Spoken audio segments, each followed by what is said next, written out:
¿Qué tal, amigos de Último Estreno? ¿Cómo estáis? Saludos cordiales, cordialísimos de José Carlos Fernández, que os acompaña de nuevo en un espacio en corto y de paso en nuestro canal Último Estreno, que en esta ocasión no está dedicado al mundo del cine. En esta ocasión está dedicado al mundo de los ordenadores y sobre todo de los retro, que sabéis que es lo que a mí particularmente me entusiasma en todo lo relacionado con los juegos y los ordenadores antiguos, como podéis comprobar aquí al lado, es decir, mis Spectrums, y las videoconsolas antiguas y todo eso, y hoy he querido hacer este microespacio, en corto y de paso en nuestro canal Último Estreno, porque ha muerto David Ward. David Ward no es ningún actor, no es ningún director de cine, es el cofundador de una de las empresas más importantes que han existido en el mundo relacionado con la comercialización y la creación de juegos para el ZX Spectrum, para esta maquinita de 48K o de 128K, la que está al fondo,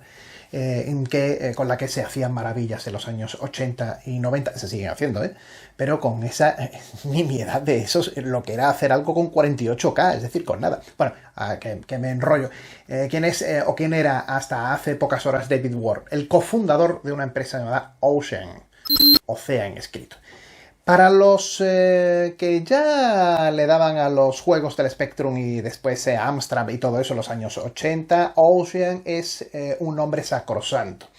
Es una empresa británica, una empresa que se fundó en el año 1983 y que desde ese año hacia acá pues se dedicó a sacar juegos importantísimos para el Spectrum, para otras plataformas, y que tuvo una época absolutamente gloriosa desde ese año, desde el 83 hasta aproximadamente finales de los años 80.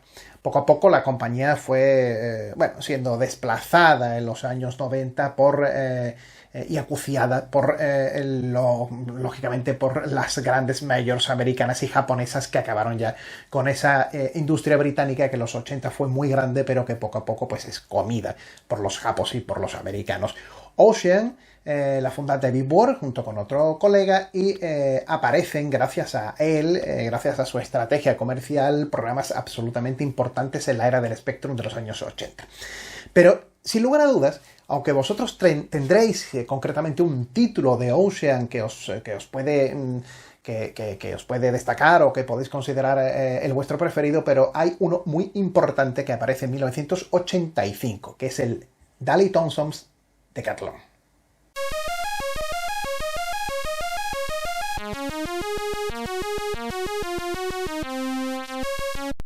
El Decathlon, que hacía que machacáramos las teclas de las gomas del Spectrum de una manera absolutamente demoníaca, trataba sobre cómo llegar lo más lejos posible compitiendo en una serie de pruebas, en 10 pruebas básicas del deporte, lo que es el Decathlon, ¿no? Y del juego digamos que tenía como enganche principal el nombre precisamente de Daley Thompson, de este famoso atleta. ¿Qué le pasa a este juego? Bueno, pues este juego es el que a partir de ahí, aunque Ocean ya había hecho juegos antes, es el que a partir de ahí Ocean eclosiona. Vende un montón de unidades, es muy conocida y aparecen después juegos muy conocidos de Ocean que, insisto, lo tendréis mucho en la memoria. ¿Cuál es vuestro preferido? Porque está aquí From the Gods, ese juego en el que tú, basado en la leyenda griega, en la que, tú vas buscando unas formas euclideas y basada en la historia de Orestes y Clitemnestra, toda esa parte de la mitología griega. Estaba también, había muchos juegos de Ocean basados en películas en cine. Rambo, por ejemplo, lo lleva a la pantalla Ocean, con un juego bastante decente. Batman también. No sé, es que Ocean Hunchback era un juego también basado en el Jorobado de Notre Dame. Es que Ocean hizo muchísimos juegos. Head Over Heels, que es uno de los juegos más famosos de esta compañía. Bueno, ahí estáis viendo las carátulas para que os lo recuerde. Match Day, que ahora jugar al fútbol en una máquina es una gozada porque parecen que son futbolistas, pero en aquel entonces esto que estáis viendo ahora son los gráficos del Match Day, que era la releche jugar al fútbol en 1980 y tantos a un juego así. Claro, muchos lo veréis y diréis, porquería. ¿Veis que esto está hecho con 48K? Ojo. Bueno, pues Ocean hace ese programa. Y un detalle curioso. A los que desprotegemos juegos en aquella época, bajo el nombre, el grupo mío de mis colegas, los tres que éramos Sirius, como os he explicado en alguna ocasión, nos dio muchos quebraderos de cabeza esto del Daley Thompson's Decathlon. ¿Por qué? Porque este juego es el primero que utiliza un sistema de antipiratería, de anticopia, que se llama Speedlock, y que hacía que en lugar de cargar un juego con ese soniquete típico, un poco cansino, pero que nos resultaba a nosotros tan maravilloso, como era escuchar el pi, pi, pi, tiririri, la típica manera, el típico sonido de los baudios viniendo, procediendo desde el cassette al ordenador para ser interpretados, el típico sonido ese que es este que estáis escuchando ahora, que vais a escuchar.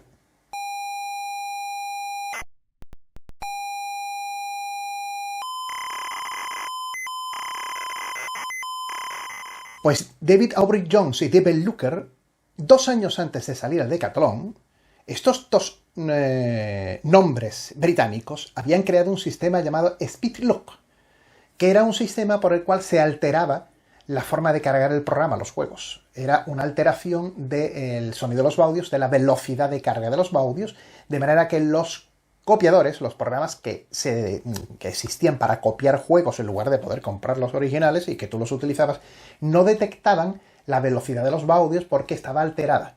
Era más rápida, de manera que la frecuencia del sonido de baudio no la pillaba en su programa, no podía, con lo cual no te podía después copiar en tu cinta ese sonido.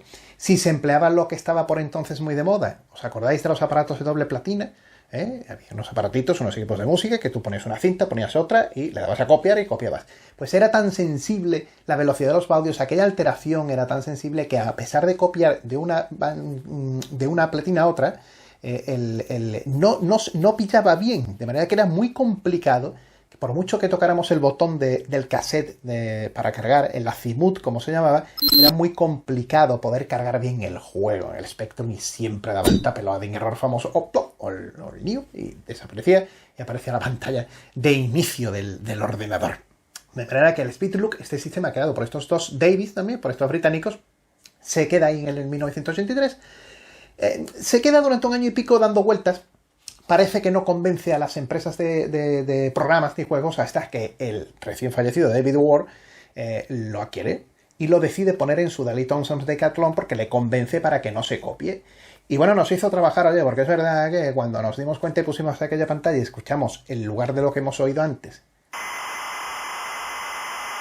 escuchamos esto. Aquello era distinto, aquello era una carga endiablada de baudios y una cosa... aquello había que solucionarlo. De manera que nos obligó a los piratas, a los que desprotegíamos juegos, nos obligó a analizar bien el código máquina del cargador. ¿Dónde estaba aquello? Tenemos que estudiar bien desde la dirección 16.384 hasta la 65.535, que es donde se encuentra la carga de información de la RAM del ZX Spectrum. Incluso desde las 16.384 hasta las 22.296, que es donde se carga la información gráfica, la información de la pantalla del principio, podía ser que incluso la información gráfica oculta estuviera ahí la información del cargador. Incluso en esa zona de memoria RAM en la que solamente había hasta ese momento la carga de la pantalla que se nos presentaba para hacernos más agradable la espera de cargar toda la información después el resto de memoria. Pero claro, aquel bloque que antes en los programas era corto y después seguía cargando en otro bloque, ahora ese bloque de la pantalla estaba más alargado con más información. Estaría el cargador de Speedlook, el que llamábamos vulgarmente entre los que sabíamos de esto, el turbo. Cuando poníamos un programa decíamos, anda, esto está protegido por turbo. Pues el turbo llamábamos Speedlook, le llamábamos así. Estaría la información total, que teníamos que ver dónde estaba eso en el código máquina, dónde estaba esa información hasta que dimos con él. Bueno, pudimos encontrarlo y lógicamente pudimos desproteger el Decathlon, al igual que pudimos desproteger los juegos que vinieron después de Ocean y distribuirlos y piratearlos, como el delito prescrito, porque de eso hace ya muchos años, décadas. Pero ahora lo cuento aquí, y porque bueno, ya se puede jugar a todos esos juegos en los ordenadores y en las consolas como queráis. Antes era más complicado decirlo, no fuera que uno terminara en la cárcel, esas cosas. Pues Ocean sigue sobreviviendo hasta 1996, como os he dicho anteriormente, cuando ya en ese año Infogrames compra la marca Ocean, y aunque la sigue conservando durante unos cuantos años como una división menor, pero al final pues se disuelve. Infogrames la compró porque Ocean pues tenía unos débitos gordos y al final pues desaparece, dejando ese buen recuerdo entre todos los aficionados a los juegos, sobre todo de ZX Spectrum, aunque sus juegos también fueron a otras plataformas, como digo. Por cierto, que Ocean tuviera tanto éxito con juegos como Head Over Health o el famoso Batman, se le debe lógicamente a David Ward, pero por una razón muy sencilla, porque estos juegos que estáis viendo en pantalla ahora os sonará mucho a otro muy tradicional de una compañía también británica muy importante, como fue Ultimate Play the Game. En 1984, Ultimate, la empresa, la creadora de software de los hermanos Stamper, lanzó un programazo que ha sido por muchos calificado como el mejor juego del Spectrum, el Night Lord, este que estáis viendo en pantalla. Esa era la tercera entrega de la saga del famoso Sabreman, que empezó con el Sabrewulf. Pero claro, aquello fue un pelotazo porque utilizaba la tridimensionalidad. El escenario, como veis en pantalla, es tridimensional, no lo estáis viendo desde arriba. Y aquella técnica, los hermanos Stamper la llamaron Filmation. Y David Ward, que pensaba que Ocean debería de hacer algo parecido, compró un juego, no que comprara el juego para Ocean, sino que compró, era un admirador de los juegos de Ultimate y bueno, pues compró el jueguecito en una tienda y se lo llevó a John Ridman, que era el programador uno de los programadores de Ocean.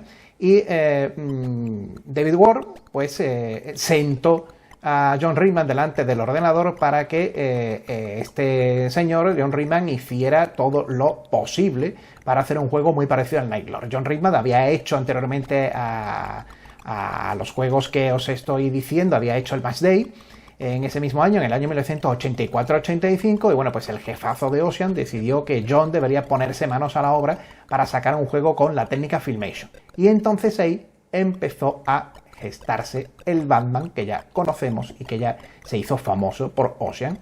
Así que realmente pues David Ward tuvo también la inteligencia de fijarse en lo bueno de los demás, en el Night Lord de Ultimate.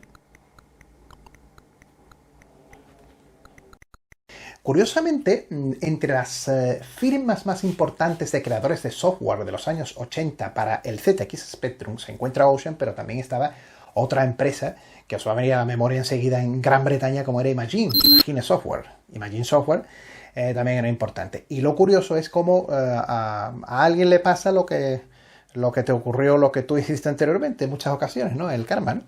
Imagine Software, realmente, aunque nos suene a nosotros mucho y aunque creemos que fue una empresa de los años 80 muy importante, lo fue, pero Imagine Software desaparece en 1983. Cuando todavía quedaba un mundo por delante para la creación de juegos Spectrum. Y mira que Imagine hizo juegos maravillosos. ¿Qué tiene esto que ver con Ocean? Pues lo siguiente. Porque Imagine, acuciado por las deudas también, a pesar de el incipiente negocio que crea el Spectrum y sus juegos, Imagine tiene que está hasta el agua al cuello, Imagine tiene que cerrar sus puertas. ¿Y qué empresa la compra? Pues la compra Ocean. Y Ocean se queda con los derechos de la imagen de Imagine. Y curiosamente, Ocean le ocurre eso en 1996 con otra empresa, muchos años después, pero también le ocurre. Es decir, aquí vamos de una en otra. Así que fueron las dos empresas británicas más importantes. Después tuvo Zeus Gold también, otras empresas. Esto es para hacer otro programa y no parar. Pero el objetivo de hoy era contaros que David Ward, que este fundador de la empresa Ocean, una de las firmas más importantes del mundo de la informática casera, de la microinformática de los ordenadores de los años 80, pues ha fallecido, nos ha dejado. Un recuerdo desde aquí a David Ward, al cofundador, al hombre, al cerebro, que hizo posible que Ocean Software existiera, y seguimos hablando de cine y seguimos hablando de cosas retros. Dentro de poco os voy a contar una cosa muy importante, porque cerca de mi localidad donde vivo hay un acontecimiento importante de máquinas y de consolas retro durante 3 días, y hay conferencias, y vamos a estar allí, que os la vamos a ofrecer. Desde cómo montar una máquina, tu propia máquina recreativa, hasta la historia de los videojuegos, hasta competiciones de Pac-Man, y también se van a hablar de juegos de ordenadores como el Spectrum, ¿vale? Bueno, Saludos de José Carlos Fernández en Último Estreno. Hasta el siguiente espacio, microespacio o gran espacio en nuestro canal. Saludos.